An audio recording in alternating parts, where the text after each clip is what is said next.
I went ahead and switched the video to show you what it looks like after I get everything in.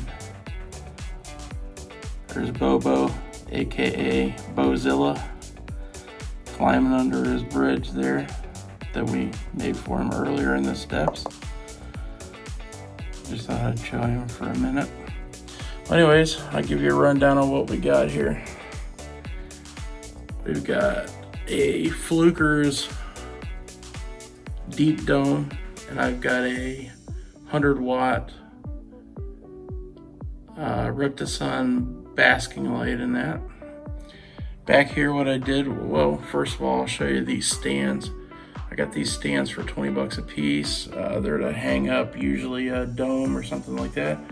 But I put 2 of those behind his enclosure, and I made my own little contraption here. I took a light fixture that goes underneath a cabinet in a house, and I hardwired it. I was an electrician, so only do that if you know what you're doing. I put a hard wire in that and made a plug that goes over and above and down, and I'll show you this part in a little bit, but there's where his timers are at. And then I put a UVB bulb 5 in that, and I left the reflector off so that we can get maximum coverage. I checked with the UV meter exactly how high I needed it above the substrate. And what I do is I have that plugged into a separate timer, and that timer comes on 3 different times a day for 3 hours. Talked with my breeder, and I'm trying something that he tries, not leaving the UVB bulb on straight all day long. So I have that come on about 3 different times during the day. His basking light comes on at 10 in the morning, and it goes off at night at 1 a.m. So you can see what we built here. We've got a Fluker's Hideaway small over there that he can get inside of, which you can see I put New Zealand sphagnum moss in.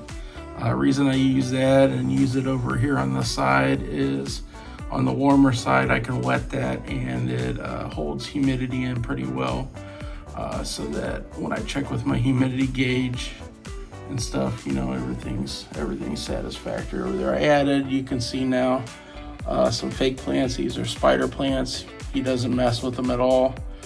This is my second hatchling, and they've never messed with faux plants at all. We got him a water dish. That's an old Tupperware container from a long time ago, until we can get him a little bit better one.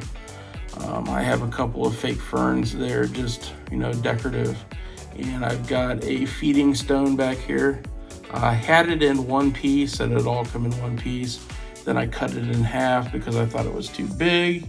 But the reason I use a feeding stone is so that he doesn't get the substrate in his mouth and have any choking problems or any kind of problems with impaction or anything like that. So it keeps his food clean, doesn't have dirt all over it and everything. So I got a couple more little ferns over here. This is his cold side hide. You can also see I got a cuttle bone in there I cut it in fourths, and I give him one of those, and he chews on it, gets his calcium. And I also use Riptical on his food, you know, as recommended, so, you know, by the channel here. And that's his little cold hide.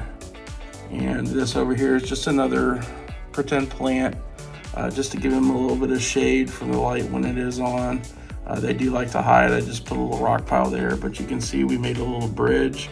I had bought those two, the hide that you see over there and the bridge over there that you see, it came in a 2-pack for like $9 off of Amazon. But you can see me walking around in there. We made even a little rock path.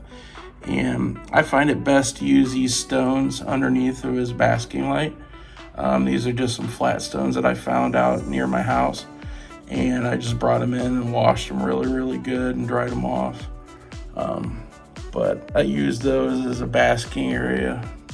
And I checked that. I have a infrared thermometer and stuff like that. So he's living comfortably in here. He's currently about 4.5 months old. I haven't weighed him lately, but he's just kind of cruising around in here. He likes to, I gave him a nice area over here that he can burrow down in. He likes to burrow there because, you know, he likes to get down in there. The other thing is the substrate that I'm using, LaGuardi's. I'll put a picture of it in the video, but I use LaGuardi's. Came very highly recommended. It's made of topsoil, peat moss, and there's a couple other things in it that are very, very good. My breeder used that, so he recommended, you know, it's a little bit more on the expensive side than all the other stuff that you can find at the pet store. I had to special order it, but he seems to do really good in it. And the nice thing is it holds moisture really well, and you can stir it up and it doesn't get all nasty. He's got a little rock path there. He's checking everything out right now. Put him in there. But that's pretty much the setup, and you know, he gets his feed back there. We don't have any water in his dish yet, but it's a good size enough to where he can get in. See, he likes to play with this stuff. He loves to climb, and he'll go over the bridge. Hey, buddy. Hi, cutie. But this is his setup. And I also have a, this might be a little overdue, but I've got a, what I call the Bozilla 3000 cam, which is just it's just a security cam I picked up, and I have it on an arm, and that just shines down in here. It also has night vision, so I can see him at night. Also has motion detection if you wanted to put something like that on, which I don't. But if I'm out and about and I just want to peek in on him and see what he's doing, I can easily do that. And it's got a nice little app. So, but this is my baby hatchling setup. He's a Hermann's Tortoise, and I love him to death. And he's my little buddy. And he's got a little welcome sign over there I found. I put that in. But that's his setup. So everybody that's been wanting to check out what I've got going on, this is just my simple setup. It's set up on a 4-foot table. I'd say the container is probably 3 foot by 2 foot, I believe. And I've got about roughly halfway full of the substrate, and which gives him plenty of room to dig around and stuff in it. And he's got plenty of little things to do. He cruises around all day, exercises, gets his meal on. Well, one thing people don't understand about these tortoises is they're so personable. When I come home, I tell him Daddy's home, and he'll come right over to the side and get up on the side with me. It's pretty cute. Anyways, there you go. Hope you guys have a blessed day. If you got any questions, leave them in the comments below. Or if you want to get a hold of me, just go ahead and PM me. All right, thanks. God bless.